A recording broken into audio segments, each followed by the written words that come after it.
கர்த்தருடைய பரிசுத்த நாமத்திற்கு ஸ்தோத்திரம் உண்டாவதாக. கர்த்தராகிய இயேசு கிறிஸ்துவின் நாமத்தில் உங்களுக்கு கிருபையும் சமாதானமும் உண்டாவதாக.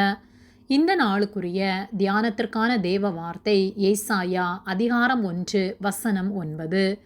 சேனைகளின் கர்த்தர் நமக்கு கொஞ்சம் மீதியை வைக்காதிருந்தாரானால் நாம் சோதோமை போலாகி கொமோராவுக்கு ஒத்திருப்போம். பிரியமானவர்களே, கர்த்தருடைய பிள்ளைகளாகிய நாம் செய்த பாவத்தின் நிமித்தமாக ஆக்கினை தீர்ப்படைய வேண்டியவர்கள். ஆனால் கர்த்தர் நம்மேல் வைத்த அன்பின் நிமித்தமாக, அவர் நம்மை நேசித்தது நிமித்தமாக நாம் ஜீவனோடு இருக்கிறோம். அவர் தம்முடைய விலையேறப்பெற்ற இரத்தத்தை நமக்காக சிந்தி நம்மை மீட்டெடுத்துள்ளார்.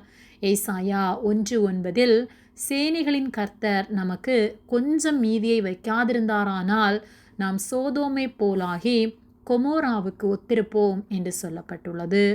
நாம் நம்முடைய பாவத்தின் நிமித்தமாக சோதோம் கொமோராவை போல ஒன்றுமில்லாமல் அழிக்கப்பட வேண்டியவர்கள்.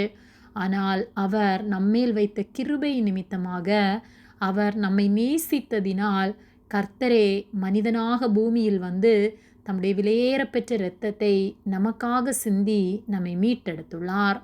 அதனால் நாம் ஜீவனோடு இருக்கிறோம். ஆகவே ஜீவன் தந்த அவரை ஒருபோதும் மறவாமல் என்றென்றும் அவருக்கு பிரியமுள்ளவர்களாய் அவருக்கு உண்மையுள்ள வாழ்க்கையை நாம் வாழ்வோம்.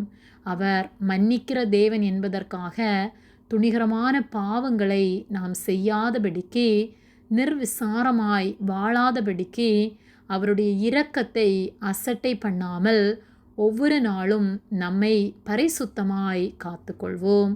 அவர் விரும்புகிற வாழ்க்கை வாழ்வோம்.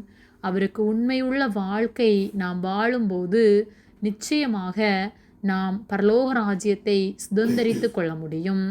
நாம் வாழ்கிற நாட்களிலே பாவம் செய்யாமல் நீதியுள்ள வாழ்க்கை வாழ்ந்து பரிசுத்தத்தை காத்து கொள்வோமானால் நித்திய ஜீவனை பெற்றுக்கொள்வோம்.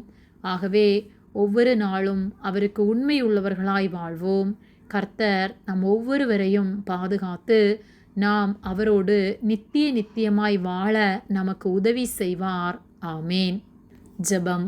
எங்களை அதிகமாக நேசித்து வழிநடத்தி வருகிற எங்கள் அன்பின் பரிசுத்த பிதாவே, இந்த நாளையும் நாங்கள் காணும்படியாக நீர் எங்களுக்கு ஜீவனை தந்த உம்முடைய அன்பிற்காக நாங்கள் உமக்கு நன்றி செலுத்துகின்றோம். நாங்கள் தியானித்த வார்த்தையின்படியே ஒவ்வொரு நாளும் உமக்கு உண்மை உள்ளவர்களாய் நீதியுள்ள வாழ்க்கை வாழ நீர் எங்களுக்கு உதவி செய்யும்படியாய் ஜெபிக்கின்றோம். எங்களை நீதியின் வழியிலே நீர் நடத்தும்படியாய் ஜெபிக்கின்றோம். எங்களை உம்முடைய கரத்திலே ஒப்பு கொடுக்கின்றோம். இயேசுவின் நாமத்தில் ஜெபிக்கின்றோம் பிதாவே. ஆமேன். கர்த்தர் உங்களை ஆசீர்வதிப்பாராக.